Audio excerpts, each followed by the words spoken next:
Powered by the Montana Television Network.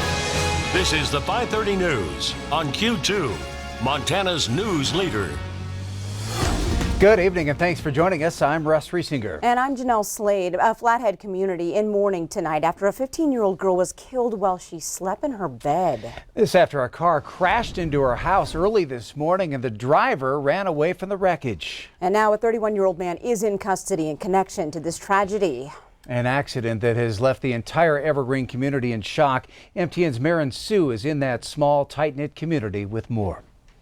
Just imagine it's the middle of the night when all of a sudden a car comes crashing through the side of your home. That's exactly what happened to a 15-year-old girl here on Spring Creek Drive in Evergreen. Around 2 a.m. this morning, 31-year-old Jared Parsons struck a house on Spring Creek Drive in Evergreen, killing a 15-year-old Columbia Falls High School freshman named Aaron. Flathead County Sheriff's Office tells me Parsons is being held without bond on pending vehicular negligent homicide, failure to remain at the scene, and driving while suspended on charges. Montana Highway Patrol confirms that alcohol and speeding are suspected in this case. I spoke with Travis Burrier with the Sheriff's Office, who tells me how an accident like this can affect a community. Incidents like this cause a lot of stress and trauma in our neighborhoods. These are all our neighbors and we're all kind of in this together.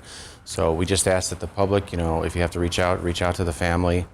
They need their prayers. To help, Columbia Falls High School has extra counselors on staff to assist any students in need. And a GoFundMe campaign is set up to help cover Aaron's memorial costs. Montana Highway Patrol will continue to investigate. In Evergreen, I'm Marin Sue, MTN News. And as Marin just mentioned, there is a GoFundMe for Aaron's memorial, and you can find a link to that on our website, ktvq.com. Well, amidst rumors that Governor Steve Bullock may run for president, Bullock has told the state that he'll announce his future plans after the 2019 legislature wraps up.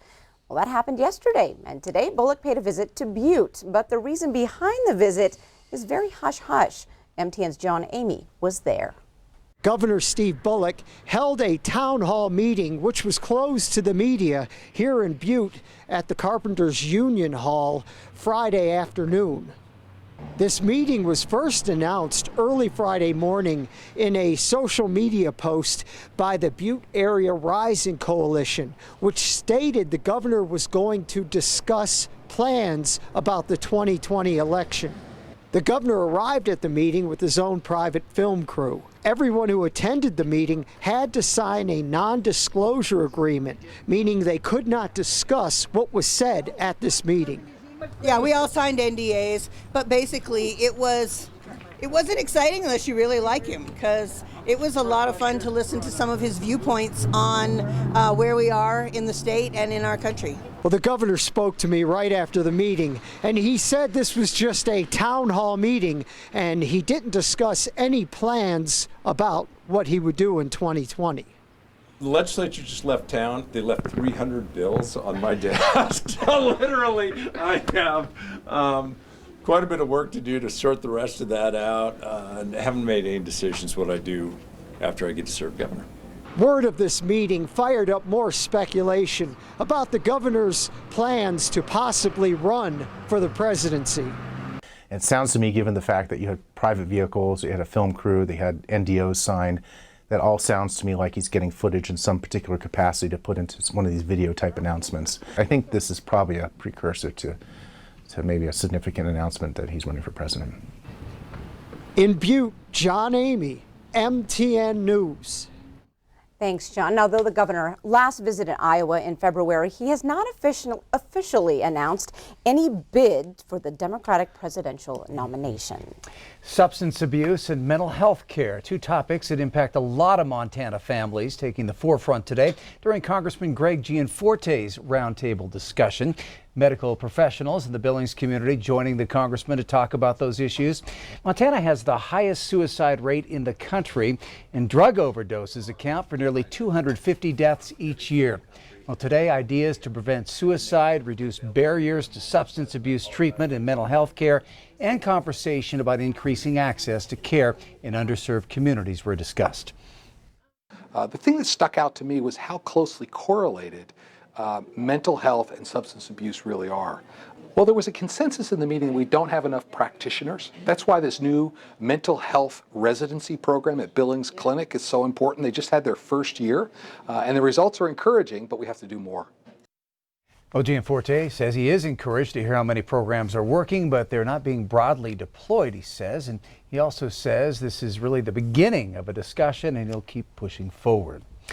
Well, it looks as if we are in for some more wintry weather later this weekend. Some of us, of course, have gardens to be concerned about. Q2's Rob Griggs has some ideas on how we can protect our plants. Rob, will I enjoy my tulips beyond Sunday?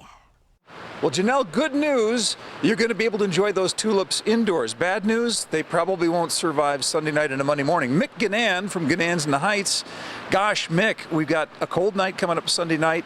People may have flowers already out in their garden. Yep. What do we need to do? Well, anything that's growing outside and stuff right now should be pretty well conditioned for it, but tulips, tulips, for instance, and stuff, they don't like any snow laying on them and stuff, and if we get the humidity's high, it's gonna kind of mess them up a little bit. But the good news about that part too is you should go ahead and cut them now and bring them inside for the weekend and stuff. So now a lot of people wonder what's the difference between laying a frost cloth or tenting over their delicates out in the garden. Is there any rule of thumb about that when it's 27, 28 degrees? Well, the frost cloth is pretty important on anything that's tender. So anything that people have grown indoors that they got antsy about planting outside, any of the vegetables and that sort of thing, should be covered, but they should use a frost cloth or something like that that will breathe nicely. Okay. Sometimes though, the things, if the ground temperature is warm enough and the frost cloth goes over the top of it, it will have a pretty good chance of surviving.